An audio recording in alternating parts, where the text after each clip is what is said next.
नमस्कार झारखंड। अभी मैं हजारीबाग के कन्हरी पहाड़ के पास हूँ और मैं यहाँ पर घूमने आया था। उसी समय मुझे प्रशांत जी मिल गए। बजरंग दल के कार्यकर्ता हैं, बहुत पुराने कार्यकर्ता हैं और अभी बजरंग दल में दायित्व पर भी हैं। प्रशांत जी, सबसे पहले तो आपका बहुत बहुत स्वागत है हमारे चैनल पर। आज आपसे बस इसी विषय पर मैं बात करने आया हूँ कि कहीं ना कहीं धार्मिक जो है उन्माद बढ़ते जा रहा है हिंदुस्तान में। इसके प्रति आप अपना क्या राय रखते हैं? जैसे उदयपुर की घटना ले लीजिए या महाराष्ट्र की घटना ले लीजिए, जहां निर्मम तरीके से हत्या कर दी जाती है, वहां कहीं ना कहीं संविधान का भी हनन होता है। तो आप इस पर अपनी क्या राय रखते हैं?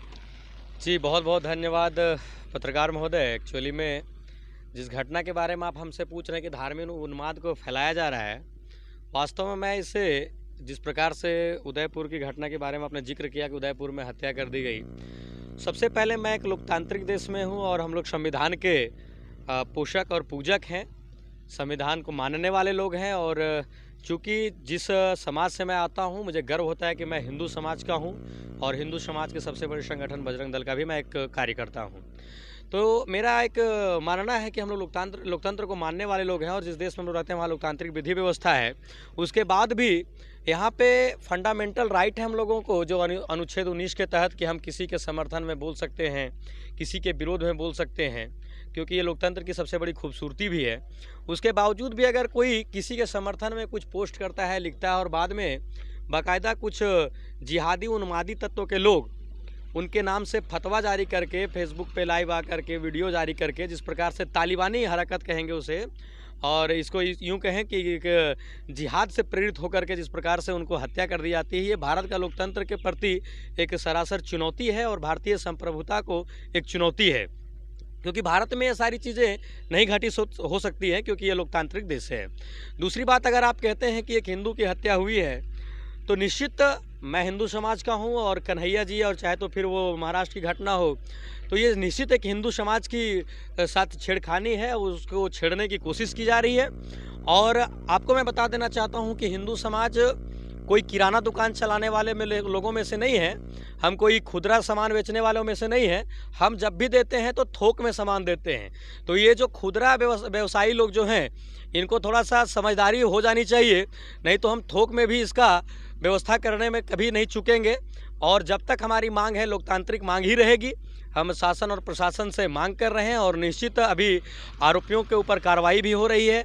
भारत की सबसे बड़ी सुरक्षा जांच एजेंसी इसकी जांच भी कर रही है, हम लोग के लिए गर्व का विषय है। लेकिन इस प्रकार के जहाँ भी इस प्रकार के मानसिकता के लोग हैं, उनको चिन्हित करके उनके ऊपर कड़ी से कड़ी कार्रवाई की जाए, ताकि देश की आबरू और अमन और चैन को शांति व्यवस्था बनाई रखी जा सके। जहाँ अभी हम लोग राष्ट्र का बात करते हैं तो वहाँ कहीं ना कहीं हमको उदयपुर का घटना, महाराष्ट्र का घटना याद आता है। लेकिन हमारे ही राज्य में, जहाँ झारखंड में, जहाँ ये भी लोकतांत्रिक राज्य है और यहाँ पर भी उस तरीका का जो माहौल है बनाने का कोशिश किया जा रहा है। जामताड़ा का मामला हो या फिर जामताड़ा का मामला, आपको पता होना चाहिए कि जामताड़ा में शुक्रवार को छुट्टी करवाई जा रही है जबरन, वो भी सरकारी स्कूलों में। तो इस पर आप अपनी क्या राय रखते हैं?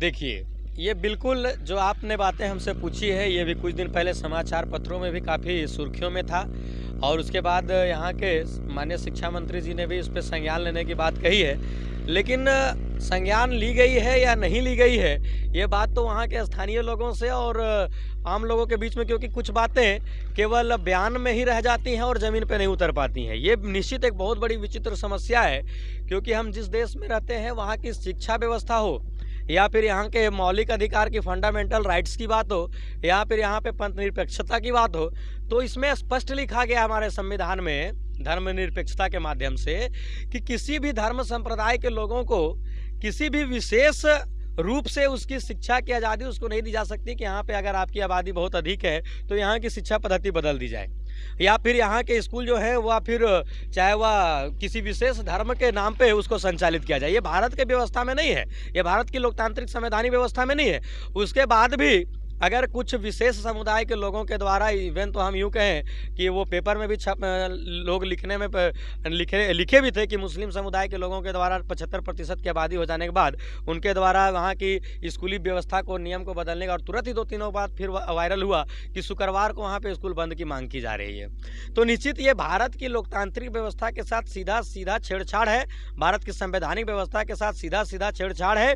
और इस प्रकार की जो मांग कर रहे हैं जो लोग, हमें लगता है कि वो हमारे समाज के लिए और प्रशासन के लिए भी एक चुनौती बन करके सामने आ रहे हैं। और प्रशासन को और सरकार को, विशेषकर सरकार को, इस पे बहुत अधिक कड़ी निर्णय लेने की सोचना होगा। क्योंकि हमने जब भी देखा है, मैं किसी समाज और संप्रदाय की बात नहीं करता हूँ, लेकिन जिस देश में मैं हूँ वो एक लोकतांत्रिक देश है। भारत से बहुत सारे राष्ट्र धर्म के नाम पे अलग बन गए, पाकिस्तान बना, अफगानिस्तान बना, उससे पहले भी कई एक राष्ट्र बने और वहाँ पे उनकी शरीयत के जैसी शिक्षा व्यवस्था है। लेकिन भारत जब आज़ाद हुआ और यहाँ की व्यवस्था जब लोकतांत्रिक हुई तो हमारी सर्वप्रथम हमने संविधान को अपना धर्म ग्रंथ के रूप में देखा, भारत की मूल ग्रंथ के रूप में देखा, जिस पे हमारी आज सारी व्यवस्थाएं टिकी हुई है।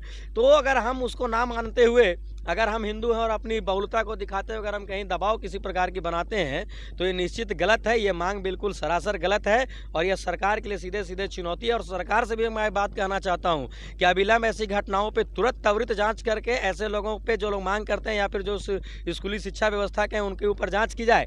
और नहीं तो अगर ऐसी व्यवस्था नहीं की जाती है तो निश्चित एक समय में राज्य के भीतर अशांति फैलने से कोई नहीं रोक सकता है। क्योंकि ये निश्चित है कि जिसकी व्यवस्था खराब होगी वो मांग करेंगे और मांग उठेगी और सरकार को इसको तत्काल संज्ञान में लेना चाहिए।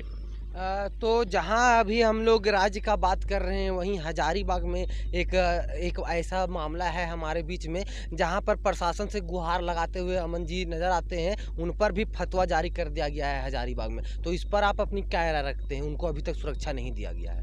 भैया एक चीज़ मैं आपको बताना चाहता हूँ कि ये हजारीबाग है और हजारीबाग राम भक्तों के शहर के नाम से पूरे झारखंड में नहीं, भारत में नहीं पितु विश्व में गिना जाता है। और कोई माई का लाल ऐसा पैदा नहीं हुआ है हजारीबाग में जो हिंदुओं के ऊपर तालिबानी फतवा जारी करे। सीधा सा स्पष्ट कहना, किसी के अंदर इतनी क्षमता नहीं है। दूसरी बात, भारत में, झारखंड में हजारीबाग में भी रामनवमी हुई, बिल्कुल शांतिपूर्ण तरीके से हुआ। और यहाँ के प्रशासनिक व्यवस्था और यहाँ के समाज के लोगों ने बहुत अच्छी तरीके से मिल करके सामंजस्य स्थापित करते हुए इतना सुंदर रामनवमी सौहार्द में गुजारा। और यहाँ के प्रशासनिक व्यवस्था पर भी हमको पूरा उम्मीद है कि जिस प्रकार से शांतिपूर्ण माहौल में अभी जिला को चला रहे हैं, लेकिन उसके बावजूद भी कुछ उचक्के तत्व के लोग, इस प्रकार से अमन जी ने अपने वीडियो पे, अपने सोशल मीडिया पे और अन्य माध्यम से साझा भी किया, सोशल मीडिया और समाचार पत्रों के माध्यम से, कि कोई उनके तस्वीर को लगा करके और एक विशेष अपने इष्ट के नाम लेकर के कि सर तन से जुदा करने की जो बात जो गाना में लगाई है, निश्चित उसके बाद उसके ऊपर जांच पड़ताल हुई है और उसने उस वीडियो इस आईडी को डीएक्टिवेट भी किया है। तो ये खौफ अगर उसके अंदर है तो ये खौफ होनी चाहिए। दूसरी बात रह गई कि हम अमन जी के ऊपर जिस प्रकार से वो काम कर रहे हैं, निश्चित एक काबिल तारीफ़ है कि एक अकेला लड़का जिस प्रकार से प्रत्येक मंदिरों में जा कर के वो राम जी के लिए और हिंदू समाज को जागृत करने का प्रयास कर रहे हैं, वो बहुत ही अच्छा लगता है। हम सबों को खुशी होती है क्योंकि हमारा समाज का एक युवा है और युवाओं में आजकल जो देखा जा रहा है कि एक प्रकार से धर्म और संस्कृति के प्रति जो कमियां आ रही हैं, उसके बावजूद जब कुछ इस तरह के युवक जब आते हैं सामने तो अच्छा लगता है। लेकिन प्रशासन से भी यही हम लोग मांग करेंगे कि किसी के ऊपर अगर इस प्रकार से अगर किसी के ऊपर हत्या करने की बात अगर कही जाए तो ये छोटी विषय नहीं है कि उसकी हत्या की बात कही जाती है। तो इसके बाद प्रशासन को इसको संज्ञान में लेना चाहिए। और जैसा हम लोगों को भी पता चल रहा है कि प्रशासन लगातार इसके पीछे जांच पड़ताल भी कर रही है। और अमन जी से भी मैं आग्रह करूँगा कि अमन जी बेहतर तरीके से इसी प्रकार के समाज का काम करें और ज़मीन स्तर पर उतर करके करते रहें। और जहाँ तक होगा समाज के लोग उनके साथ रहेंगे। जब उनकी न्याय की मांग अगर हिंदू हित के लिए रहेगी तो हिंदू समाज उसके लिए ज़रूर खड़ी रहेगी। जैसे कि आप बजरंग दल के हैं और बजरंग दल हमेशा हिंदू के हितों के कार्य का बात करती है और उसका निर्वहन भी करती है। तो बजरंग दल अपने जो लड़के जो नवयुवक हैं जो कहीं ना कहीं भटक जा रहे हैं, उनको बजरंग दल क्या संदेश देना चाहती है? उनको आप क्या कहना चाहेंगे? बहुत अच्छा सवाल किया और लगातार हम लोग को भी संगठन में ऐसी शिक्षा दी जाती है। हालांकि मेरा उस प्रकार का इंस्टेंस नहीं है कि मैं इतने बड़े संगठन के ऊपर किसी प्रकार की बातें कहूँ, क्योंकि सूर्य को रोशनी दिखाना ये बेवकूफ़ियत के बराबर होती है। बजरंग दल एक राष्ट्रीय संगठन है और बजरंग दल पूर्णतः एक हिंदूवादी विचारधारा के साथ हिंदू सभ्यता और संस्कृति की रक्षा करने के साथ ही समाज सेवा का भी कार्य करती है। जब बजरंग दल रक्तदान शिविर लगाती है हुतात्मा दिवस के दिन में, तो वो रक्त किसको जाता है ये बजरंग दल विचार नहीं करती है, अपितु वो मानव कल्याण के लिए देती है। दूसरी बात, बजरंग दल का आदर्श वाक्य सेवा, सुरक्षा और संस्कार है। सेवा करना चाहते हैं हम, सेवा करने वक्त हम ये नहीं देखते कि वो छात्र, अगर हम कहीं विशेष सुदूरवर्ती क्षेत्रों में अगर हम सेवा का कार्य चलाते हैं, जहाँ पे हम लोग शिक्षा की व्यवस्था करते हैं या फिर राशन पानी बांटने की बात करते हैं, कोरोना के समय में हम लोगों ने कार्य किया, इस प्रकार से जब भी कार्य करते हैं तब हम जाति धर्म से और मजहब से उठ करके कार्य करते हैं सेवा के क्षेत्र में। सुरक्षा की जब बात आती है तो सुरक्षा की बात आएगी तो पहले तो निश्चित है कि हमारा धर्म बचेगा, तब हमारी अस्तित्व बचेगी, तब हमारी सभ्यता और संस्कृति बचेगी। क्योंकि धर्मे रक्षित रक्षिता, हम धर्म की रक्षा करेंगे तब धर्म हमारी रक्षा करेगा। और इसी प्रेरणा के साथ बजरंग दल का एक आदर्श वाक्य भी है कि सर्वे हिंदू सोदरा ना हिंदू पतितो भवेत और मम दीक्षा हिंदू रक्षा और मम मंत्र समानता। हम सभी हिंदुओं को एक सहोदर भाई के रूप में देखते हैं। और ये भी बात कहना चाहते हैं कि हमारे यहाँ एक वाक्य है पुराण में कि उत्तरम यत् समुद्र से हिमाद्रि से चैव दक्षिणम और तत्नाम भारती और भारती यत्र संतति, अर्थात उत्तर से लेकर के दक्षिण तक फैला समुद्र से लेकर के हिमालय तक जितने बड़ी भूभाग जिसे हम भारत के रूप नाम से जानते हैं, और यहाँ पे रहने वाले सभी लोगों को हम भारती के संतान के रूप में देखते हैं। तो इस देश में रहने वाले हम सभी लोगों को एक संतान समझते हैं, एक भारत की सपूत समझते हैं। और इस दृष्टिकोण से हम उनकी सेवा और माँ भारती की कैसे सभ्यता और संस्कृति, क्योंकि हमारी सभ्यता और संस्कृति क्या है, भारत की सभ्यता और संस्कृति, निश्चित इसमें कोई अतिशयोक्ति नहीं है कि भारत की सभ्यता और संस्कृति हिंदू सभ्यता संस्कृति है। क्योंकि इसी धरती पे भगवान श्री राम ने जन्म लिया, इसी धरती पे प्रभु श्री कृष्ण जी ने जन्म लिया, और इसी धरती पे सिखों के 10 गुरुओं ने जन्म लिया, इसी धरती पे जैन संप्रदाय के गुरुओं ने जन्म लिया, इसी धरती पे गौतम बुद्ध का जन्म हुआ। इवन कहें तो विश्व को शांति और क्रांति का संदेश देने वाले जितने भी महापुरुष हुए वो भारत की धरती पे जन्म लिए। और भारत ऐसे ही विश्व गुरु नहीं होता था। जब दुनिया के लोग नंगे फंगे साउथ अफ्रीका के क्षेत्रों में घूमते थे तब भारत में बड़े बड़े महल हुआ करते थे। तो भारत में शिक्षा की अलग जगाने के लिए आर्यभट्ट, चाणक्य जैसे विश्व गुरु हुआ करते थे। तब भारत में कन्नद ऋषि आए जिन्होंने अन्न की ये व्यवस्था को खोज निकाली। तब भारत में ऐसे महापुरुष आए भारद्वाज के रूप में जिन्होंने भारत की व्यवस्था में संयंत्रों का निर्माण करना शुभारंभ किया। जब विश्व अंधेर में थी तब भारत उनको दुनिया को रोशनी दिखाने के लिए नए नए सृजन करने का काम कर रहा था। इसलिए भारत की सभ्यता और संस्कृति हिंदू सभ्यता संस्कृति है। और भारत की सभ्यता संस्कृति को बचाने के लिए, इन सभी सभ्यता और संस्कृतियों को बचाने के लिए कैसे हमारी मठ मंदिर बचे, कैसे हमारी बहन बेटियां बचे, कैसे हमारे ऊपर जो हो रहे हैं आघात प्रत्याघात जो प्रत्येक दिन हो रहे हैं इसको बचे, इसके लिए बजरंग दल सुरक्षा के लिए काम करती है। और बात रह गई संस्कार की, तो हम संस्कार में रह कर के ही काम करना चाहते हैं। क्योंकि हमारे अंदर जब तक संस्कार नहीं होगा तब तक हम भारत को विश्व गुरु नहीं बना सकते। क्योंकि दुनिया बहुत उम्मीद के साथ, आज मैं कहना चाहता हूं भारत के भीतर ये बात कहते हुए मुझे कोई अतिशयोक्ति नहीं है कि बहुत सारे ऐसे विदेशी संस्थाएं हैं जो भारत में धर्मांतरित करने का कार्य चला रही हैं। बहुत सारी ऐसी व्यवस्थाएं हैं, विदेशी शक्तियां हैं जो भारत में लव जिहाद, लैंड जिहाद करने के नाम पे यहाँ पे विदेशी फंडिंग कर रही है।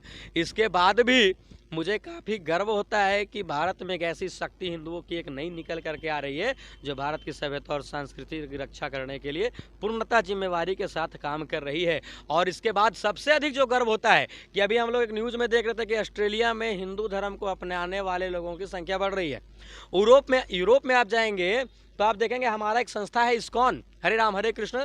इस संस्था के माध्यम से आज विदेशों में हिंदू सभ्यता और संस्कृति का इतना अधिक प्रचार हो रहा है कि लोग सहजतापूर्वक हिंदू सभ्यता संस्कृति को अपना रहे हैं, हिंदू धर्म को अपना रहे हैं, सनातन वैदिक धर्म को अपना रहे हैं।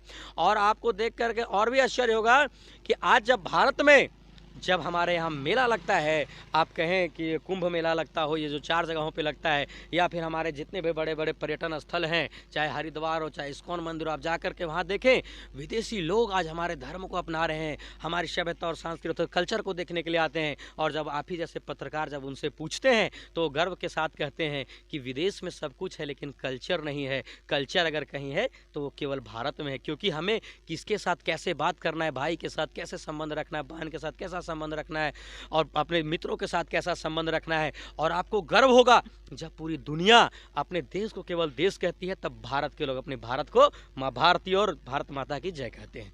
ये हमारी सभ्यता और संस्कृति है कि हम अपनी मिट्टी को भी भारत माता की जय कहते हैं। और इसी दृष्टिकोण से इस भारत के में जन्म लेने वाले सभी लोग, क्योंकि सब भारत की जय कहते हैं, तो जो भारत की जय कहते हैं हम उसको अपने भाई समझते हैं। जो भारत की जय नहीं कहते हैं उनके साथ तो दूसरे तरीका का हिसाब करते हैं, लेकिन जो भारत की जय कहते हैं हम उनको अपना भाई कहते हैं। और जो यहाँ इस धरती पे रहते हैं उनके बीच में कोई असमानता नहीं, क्योंकि भाई के बीच में माँ कैसे असमानता कर सकती है।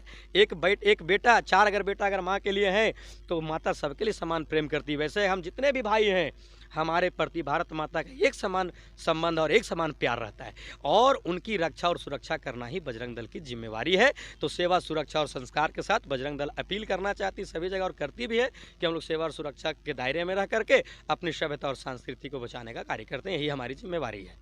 छोटी सी बात जो मैं शायद कहना भूल गया, जो मैं आपको बता देना चाहता हूँ कि हमारे यहाँ पुराणों में वर्णित है, हमारे यहाँ धर्म में कहीं नहीं कहा गया है कि किसी विशेष धर्म, मैं हिंदू धर्म से आता हूँ लेकिन हमारे पुराणों में भी यही लिखा गया है कि एक मेरा ही धर्म ये है सत्य। हमारे यहाँ यही पुराणों में, हमारे यहाँ रामायण में भी लिखा गया है कि धर्म दूजा नहीं सत्य समाना, आगम निगम पुराण बखाना।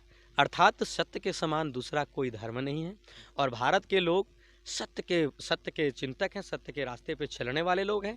और इसीलिए हमको गर्व होता है कि भारत की संविधान की पुस्तक को अगर आप देखेंगे, भारत की बड़ी बड़ी प्रशासनिक व्यवस्थाओं को देखेंगे, इवन भारत की सबसे बड़ी अगर नेशनल एम्बलम को देखेंगे जिसे हम अशोक स्तंभ कहते हैं, तो उसमें नीचे सुंदर वाक्यों में लिखा गया है सत्यमेव जयते। अर्थात भारत सत्य की तलाश में जब तक रहेगा तब तक भारत भारत रहेगा। और भारत के जितने भी हिंदूवादी संगठन हैं वो सत्य की तलाश में है, क्योंकि हमारे ऋषियों पुरुषों ने यही बात कही है कि धर्म नहीं दूसरा सत्य समाना, आगम निगम पुराण बखाना। और हम सत्य को मानने वाले हैं और सत्य की ही पूजा करते हैं, और जो सत्य के साथ दूसरे राष्ट्रों में जाते हैं उनको सही रास्ते पे लाने का काम करते हैं।